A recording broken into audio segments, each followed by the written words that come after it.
Oi, tudo bem? Agora a gente está aqui novamente com o professor Vinícius Beltrão, Oi. Gerente de Ensino e Inovações. Mais cedo a gente falou um aspecto geral da prova e agora a gente vai falar a gente já tem a prova agora especificamente, e agora vamos falar de algumas dessas questões da prova. Vini, você escolheu qual questão? Escolhi primeiro a questão 11. Questão 11 é aquela que traz as características do romantismo. Então ela é interessante porque ela recorta ali um trecho de Inocência do Visconde Taunay e ela questiona, ela pergunta sobre os ideais românticos presentes naquele trecho. Então o estudante tinha que identificar através da leitura, mas se ele não tivesse um repertório mínimo de características da estética romântica, ficaria difícil, porque os distratores ali, eles trazem alguns elementos históricos que, de fato, um estudante que não tem muita percepção do romantismo poderia ficar perdido. Classicamente, eu estou falando de uma questão da competência 5, que aborda gêneros literários. Exatamente, exatamente. É até incomum, né? Porque cai muitos recortes modernistas e pré-modernistas. Exato. Né? Romantismo no Enem é algo um tanto inusitado, não é? Mas ela estava ali. Vale lembrar que tinha uma outra questão sobre simbolismo, a inusitado do inusitado. Perfeito. E aí o que ele falava? Nesse trecho, ao se referir à sua filha, o pai de Inocência reproduz os ideais românticos presentes. Exatamente. Aí seria a alternativa B, porque essa alternativa B, ela vai falar da mulher ali como algo figurativo e mostrando o protagonismo do homem, ou seja, o homem à frente, o homem era o ponto de interesse, a mulher ela era quase que aquele acessório, né? A vida dela acontecia em torno desse homem. Que é, no caso, uma característica predominante do romantismo, né? Seria isso.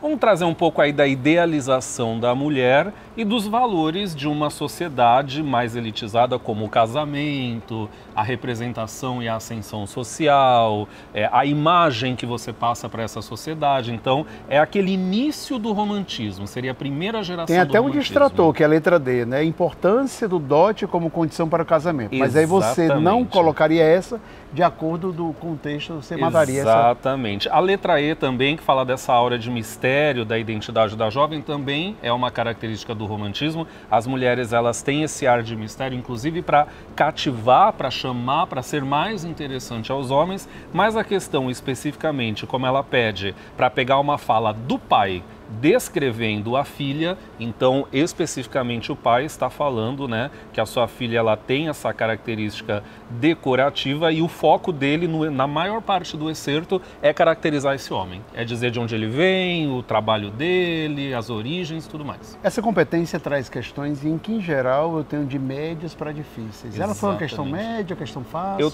ou difícil? Trago como uma questão média, questão média, né? Porque a pura interpretação não vai trazer subsídios suficientes para que o estudante consiga enxergar. Eu precisava ter, no caso, um estofo de conteúdo Ele mesmo. tem que ter um arcabouço ali do romantismo, das características. E o romantismo, como tem 3 fases também, então precisa ser bem específico da primeira fase, aí ele consegue identificar com facilidade. Então é uma questão média. Excelente. O que você me conta mais? Qual a próxima questão? Peguei a questão 15 aqui, é uma questão de artes. Ela vai trazer aqui 2 retratos, né?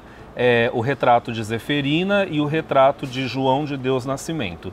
O que nós temos aqui? Né? São 2 telas. 2 telas, exatamente. A questão ela vai falar que a pintura ela foi durante muito tempo vinculada à elite, então ela era uma representação, uma obra de arte que a elite detinha, e aí ela vai falar que muitas pessoas, populações não faziam parte disso, principalmente remetendo aí a uma sociedade escravocrata, etc. Então ela traz a representação de 2 pessoas pretas, né, 2 protagonismos, ela coloca essas 2 pessoas num protagonismo e questiona ali o valor da arte, né? A arte está servindo aqui, a artista quis evidenciar o quê? Então aqui a gente tem, de certa maneira, a letra A, né? A letra A vai falar que a arte ela está sendo utilizada aqui como uma forma de afirmação da identidade social. E aqui, novamente, eu também consideraria como uma questão de dificuldade média. Por quê? eu analisando só a obra de arte, eu não consigo saber o que está por trás daquilo, né? Eu preciso ter um contexto histórico de um Brasil escravagista, de um tipo de arte que era consumida pelas elites e durante muito tempo, né, ficou ali como um patrimônio das elites, para entender toda essa interpretação. Por que que essas pessoas estão aí? Você pode ver que elas estão caracterizadas, inclusive, com roupas, né, que pertencem a uma classe social da qual eles não fazem parte. Terno, né? Isso, brincos. E olha o nariz. O nariz é branco. Branco.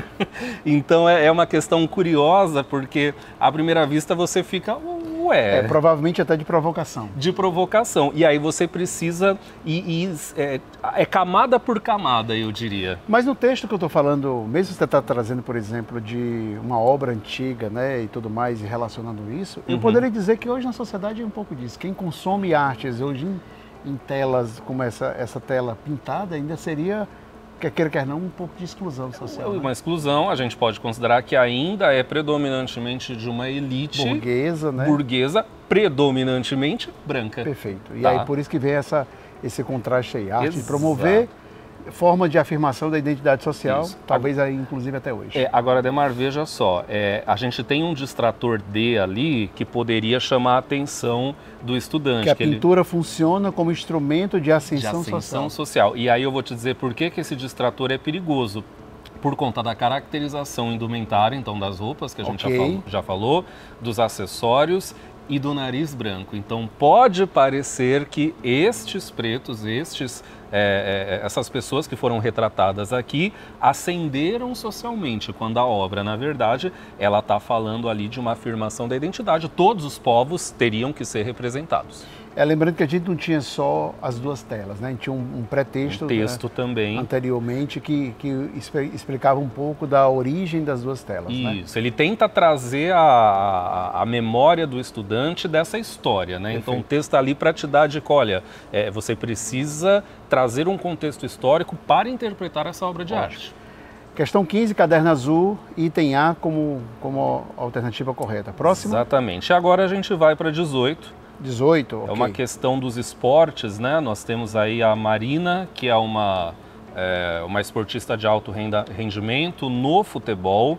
E aí é curioso, porque ela não vai falar necessariamente do futebol, mas ela vai falar de como os atletas são representados na mídia, né? Então, é um texto relativamente longo, né? E existe a crítica dessa atleta, né? A crítica dela é justamente que os meios de comunicação, eles mostram somente os atletas no seu ápice. Eles mostram aquele aspecto bonito do atleta que, ao longo de anos de treinos exaustivos, de tantas coisas que se abre mão, né, para essa vida, para essa carreira. Então mostra o atleta medalhista, o atleta reconhecido internacionalmente, mas não mostra como que foi o processo, né? Então não mostra como foi a construção, parece a história que tudo de vida. Foi muito simples, né? Isso. Como os meninos costumam dizer, e os perrengues, né? Cadê o perrengue que não aparece? Então a atleta, ela traz essa crítica, o que nos leva justamente à alternativa A, né, que os meios de comunicação, eles inviabilizam as dificuldades do esporte. E aí é o exemplo de uma atleta do futebol,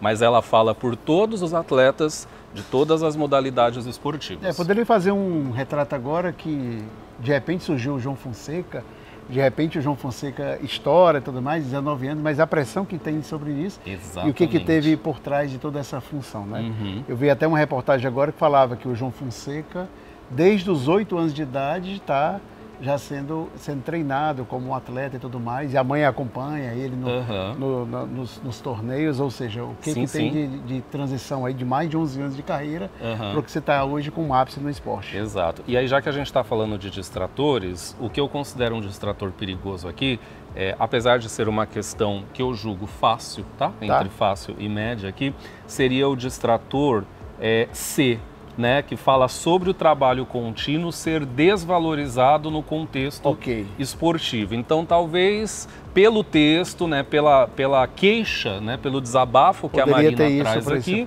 poderia o aluno pensar que não existe um reconhecimento, uma valorização, quando na verdade ela está focando na mídia, né? Então ela está falando a imprensa em si, né, os veículos de comunicação mostram só a parte bonita, só o resultado final. Questão 18, caderno azul, item A como gabarito, né? Exato. E uma questão da competência 3, isso, que fala justamente sobre educação física e os esportes. Exatamente. Ok. Essa questão aqui acho que também cabe trazer um pouco da questão de saúde mental que apareceu nessa prova. De certa maneira, aqui ela no desabafo não é o objetivo da questão, mas a gente tem uma ponta, acho que uma abertura para uma outra questão que vai aparecer depois, que é especificamente também no sobre esporte. esse assunto que está continuando, inclusive, sobre essa performance. Perfeito.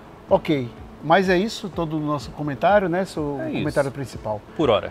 Muito obrigado pela atenção de todos e ficamos por aqui. Obrigado, gente.